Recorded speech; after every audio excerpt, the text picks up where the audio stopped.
அடுத்து நம்ம பார்க்க போகிறது ரெண்டாவது கொஷின் வந்து படிக்கிறதோ இல்லை ரொம்ப கஷ்டமாக ஜஸ்ட் அந்த டயக்ராம்ஸ். இப்போ நீங்கள் பேட்டரிக்கு வந்து பார்த்தீங்கன்னா இப்போது இந்த மாதிரி இப்போ இங்கிட்ட ஒரு லைன் போட்டுக்கணும்.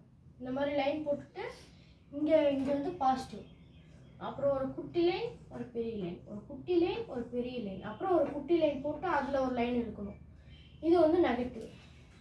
அதே செல்லுக்கு வந்து பார்த்தீங்கன்னா இது முதல்ல போட்டுருணும், வெறுமனே பாசிட்டிவ். அப்புறம் நெகட்டிவ்க்கு வந்து பார்த்தீங்கன்னா திரும்ப இது மாதிரி ஒரே ஒரு குட்டி லைன் போட்டு நெகட்டிவ். அவ்வளோதான். ஃபர்ஸ்ட் டயக்ராம் முடிஞ்சுது. செகண்ட் டயக்ராம் செல்லு, இதுதான் இப்போ நம்ம போட்டோம். இது க்ளோஸ் கீனா இப்போ ஒரு சுவிட்ச் எடுத்துக்கோங்க. இது ஒரு சுவிட்ச்னா இங்கே தான் ஆன் பண்ணுறது இருக்கு. இப்போ இப்படி போயிட்டு இங்கே ஒரு உருண்டை வரைஞ்சிட்டு இப்படி இழுத்து விட்டா இப்போ வந்து இங்கே எந்த கேப்பும் இல்லை, அதனால இது வந்து இப்போ க்ளோஸில் இருக்குது.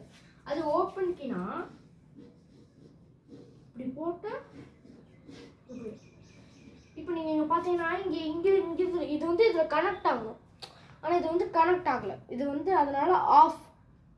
ஓகேவா? நெக்ஸ்ட்டு வந்து ஒயர் தான் இதில் வந்து இருக்கிறதுல ஈஸியானது. வெறும்னா ஜஸ்ட்டு இப்படி ஒரு லைன் போட்டிங்கன்னா ஒயர் டயக்ராம் ஃபினிஷ்டு. பல்பும் அதே மாதிரி தான், ஆனால் இந்த மாதிரி போடணும்.